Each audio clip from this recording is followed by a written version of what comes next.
नमो नमः. मी डॉक्टर अनिरुद्ध मंडलिक, संगमनेर महाविद्यालय संस्कृत विभाग प्रमुख.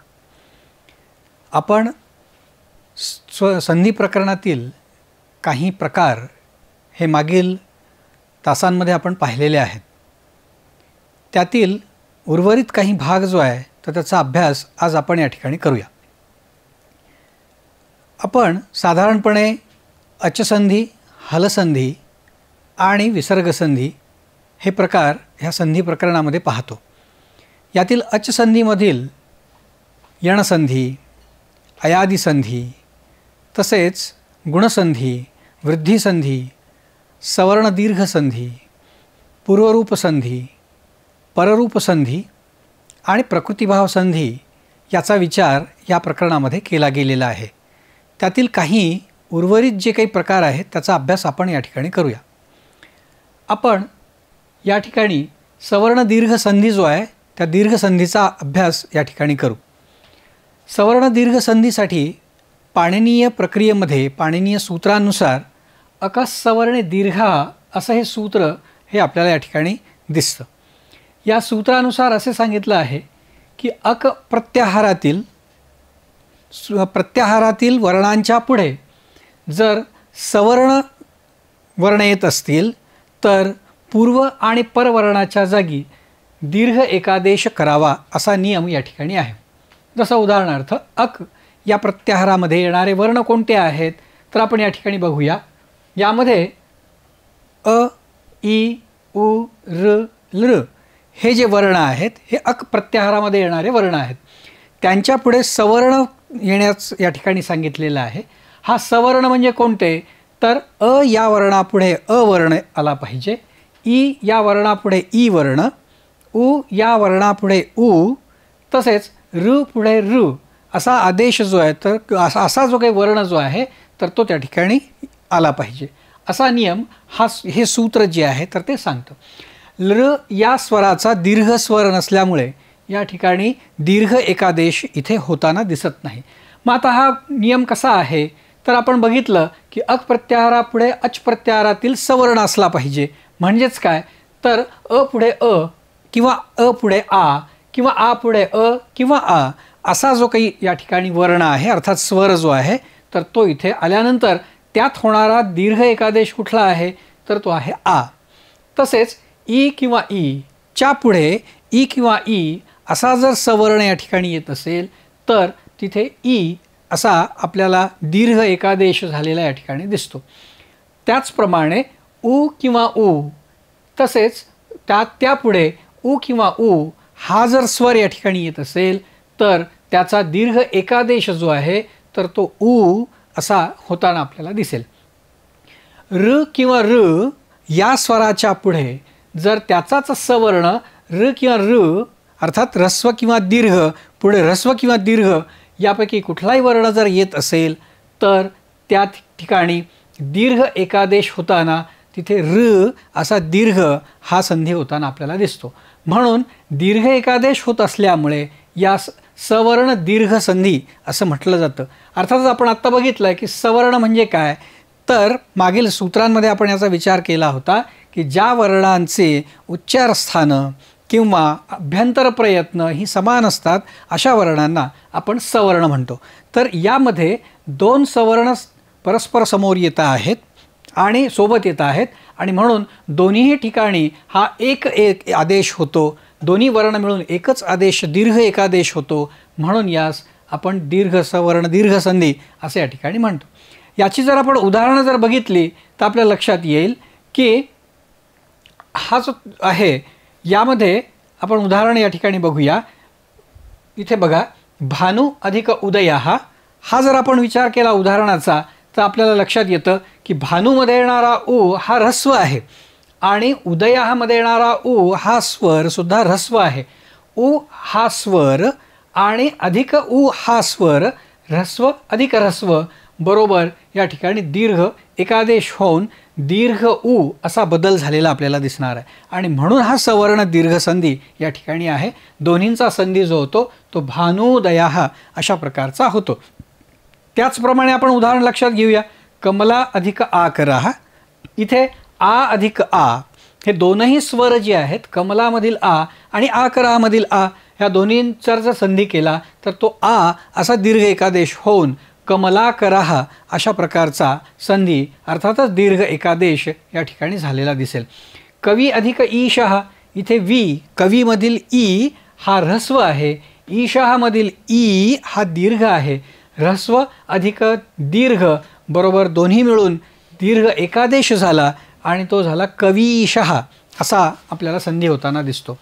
तसेच पुढचा जर आपण विचार केला, उदाहरण जर लक्षात घेतलं तर पितृमध्ये येणारा र हा जर र आहे आणि ऋणमध्ये येणारा र हा सुद्धा या ठिकाणी ऱ्हस्व, ऱ्हस्व अधिक ऱ्हस्व बरोबर दीर्घ र या ठिकाणी होताना दिसेल. म्हणून आपण पितृणाम अशा प्रकारचा बदल जो आहे तर तो होतो. अर्थात तो म्हणजेच दीर्घ एकादेश असा या ठिकाणी बदल ह्या सूत्राने आपल्याला सूचित केलेला आहे. ती प्रक्रिया आपण साधारण या उदाहरणाच्या आधारे बघूया. ती प्रक्रिया कशी होतीये पहा. कवी अधिक इंद्रः, कवीमध्ये येणारा ई आणि इंद्रहामध्ये येणारा ई हे दोन स्वर या ठिकाणी दिसतात.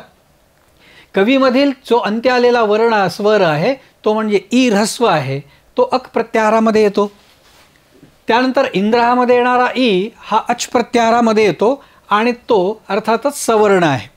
आणि सवर्ण असल्यामुळे ह्या दोन्हीचा मिळून दीर्घ एकादेश या ठिकाणी झालेला आपण पाहतो आहोत. आणि हा आदेश करण्याचं जे काही काम आहे हे पाणिनीय सूत्रानुसार अकस सवर्णे दीर्घा या सूत्रानुसार हा आदेश आपण पाहू शकतो. म्हणून ऱ्हस्व ई अधिक ई, अक अधिक अच अर्थात सवर्ण पुढे असल्यामुळे दोन्ही मिळून दीर्घ एकादेश जेव्हा होतो तेव्हा या दोन्ही वर्णांच्या जागी ई असा हा दीर्घ आदेश झालेला दिसतो. आणि म्हणून यामध्ये आलेला कव अधिक ई अधिक इंद्रहा बरोबर कवींद्रहा. आता इथे कव अधिक ई अधिक इंद्रहा हा ई कशाचा, तर आत्ता आपण बघितल्यानुसार यातील ह्या दोन वर्णांचा मिळून एक आदेश झालेला आहे आणि म्हणून इथे आपल्याला एकच स्वर या ठिकाणी दोन्ही मिळून झालेला दिसतो आणि म्हणून कवींद्रहा अशा प्रकारचं उदाहरण इथे आहे. आता यामध्ये आपण जे उदाहरण बघितलं त्यानुसार जर आपण बाकीची पण उदाहरणे आपण या ठिकाणी बघितलेली आहेत. म्हणून अशा सगळ्या प्रक्रियेला आपण सवर्ण दीर्घ असा संधी या ठिकाणी म्हणू शकतो. आता हा एक प्रकार झाला दीर्घ संधीच्या बाबतीमध्ये. आता पुढचा जो प्रकार यामध्ये आपण बघूया. आत्तापर्यंत जे बघितलेले जे प्रकार होते त्या प्रकारांमध्ये पंचसंध्या हा असं जे म्हटलं जातं त्यातील यणसंधी, त्यासोबतच आपण अयादी चतुष्टय संधी, त्यानंतर गुणसंधी, तसंच वृद्धिसंधी आणि आत्ता आपण बघितलेला अकस सवर्णे दीर्घ या सूत्रानुसार आलेला सवर्ण दीर्घ संधी, हे पंचसंध्या असं या ठिकाणी संबोधलं जातं. उर्वरित जे काही तीन प्रकार आपण सुरुवातीला सांगितलेले होते त्यामध्ये आपण पररूप संधी किंवा पूर्वरूप संधी किंवा प्रकृतिभाव संधी हे जे तीन प्रकार आहेत ते आपण प्रकार हे या ठिकाणी बघूया. आता हे तीनही प्रकार कसे आहेत तर उर्वरित संधींना काही ठिकाणी अपवादात्मक म्हणून आलेले हे प्रकार हे आपण पाहू शकतो. मग यातील हा प्रकार जर आपण लक्षात घेतला तर या प्रकाराला आपण पररूप संधी असे या ठिकाणी म्हणूया. आणि हा अपवाद वृद्धी या संधीला आहे. जो आपण वृद्धी संधी शिकलो होतो वृद्धिरादेच वृद्धिरेची या सूत्रांच्या माध्यमातून, त्याला हे सूत्र अपवाद सांगतं. मग ह्या सूत्राचा नियम काय आहे, एंगी पररूपम हे सूत्र जे पाणिनींचं आहे या सूत्रानुसार जर आपण बघितलं की अकारांत उपसर्ग जर असेल आणि त्याच्या पुढे एंगने सुरू होणारा जर धातू येत असेल. आता हा एंग काय आहे तर हा प्रत्याहार आहे. या प्रत्याहारामध्ये ए आणि ओ हे दोन स्वर या ठिकाणी येतात आणि म्हणून अकारांत उपसर्ग कुठले आहेत तर प्र, उप, अव, अप ही अकारांत उपसर्ग आहेत. आणि या अकारांत उपसर्गाच्या पुढे ए किंवा ओ जर या स्वराने सुरू होणारा जर धातू येत असेल, अर्थात धातू अर्थातच धातूने सुरू होणारा म्हणजे धातूचं तयार झालेलं क्रियापद जे आहे ते क्रियापद त्या ठिकाणी येत असेल तर या ठिकाणी पूर्व आणि पर या दोन वर्णांच्या जागी पररूप एकादेश करायचा आहे. आता हा पररूप एकादेश म्हणजे काय तर आपण ते पहिल्यांदा लक्षात घेऊया की हा असतो परवर्ण. या आधीचा जो वर्ण आहे अर्थात पूर्वीच्या शब्दातील शेवटचा वर्ण म्हणजेच पूर्ववर्ण आणि पुढे येणाऱ्या शब्दातील पहिला वर्ण जो असतो त्याला म्हणतो परवर्ण. ज्यावेळी परवर्णाचा परशब्दात पुढील शब्दातील पहिल्या वर्णाचा आदेश जेव्हा सांगितला जातो तेव्हा त्या ठिकाणी पररूप एकादेश सांगितलेला आहे. त्यानुसार या ठिकाणी हा नियम आपण लक्षात घेऊ शकतो की अकारांत उपसर्गाच्या पुढे एंगने सुरू होणारा धातू अर्थातच ए किंवा ओने सुरू होणारं क्रियापद जर त्या ठिकाणी आलेलं असेल तर इथे पररूप एकादेश करायचा आहे. म्हणजेच या अकारांत उपसर्गातील अ या स्वराचा लोप होतो आणि ए ओ या दोन स्वरांपैकी ज्या धातूची सुरुवात या दोन स्वरांनी होते तो स्वर या ठिकाणी शिल्लक राहतो आणि म्हणून एकादेश होताना अलोप होऊन ए किंवा ओ हा स्वर या ठिकाणी शिल्लक राहणार आहे. त्यानुसार आपण जर उदाहरण लक्षात घेतलं प्र अधिक एषयती असं जर आपण उदाहरण लक्षात घेतलं तर आपल्याला इथे कळेल की प्र मध्ये येणारा एषयतीमध्ये येणारा ए अधिक ए बरोबर वृद्धिसंधीनुसार ऐ असा बदल होणं अपेक्षित आहे. पण ह्या सूत्रानुसार अर्थात एंगी पररूपम या सूत्रानुसार अधिक ए बरोबर ऐ असा बदल न होता हा पररूप एकादेश होऊन फक्त एच हा स्वर या ठिकाणी शिल्लक राहिलेला आपल्याला दिसणार आहे आणि म्हणून प्रेषयती असं आपल्याला बदल हा झालेला या ठिकाणी दिसतो. तशीच काही उदाहरणं आपण खाली पाहू शकू. प्र अधिक एजते अकारांत उपसर्ग आहे, एजते हे क्रियापद पुढे आलेलं आहे आणि त्यानुसार इथे एचा आदेश होतो, प्रमधील अचा लोप होतो, बरोबर प्रेजते असा बदल होईल.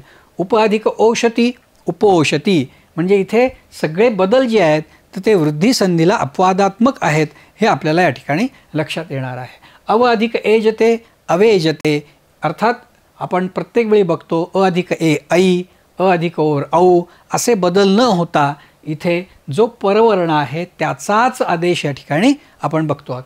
तसंच प्र अधिक एषकः प्रेषकः असा जो बदल आहे तर तो इथे आपल्याला दिसणार आहे. त्यापैकी आपण एक उदाहरण या ठिकाणी पाहूयात. प्र अधिक एषकः आत्ता आपण जी प्रक्रिया बघितली ती प्रक्रिया या ठिकाणी पाहूया.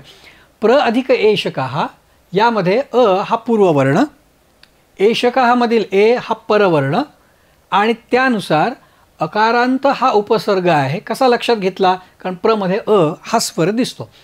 एंग हा जो प्रत्याहार जो आहे त्या प्रत्याहारातील एषकः मध्ये येणारा ए हा परवर्ण या ठिकाणी दिसतो.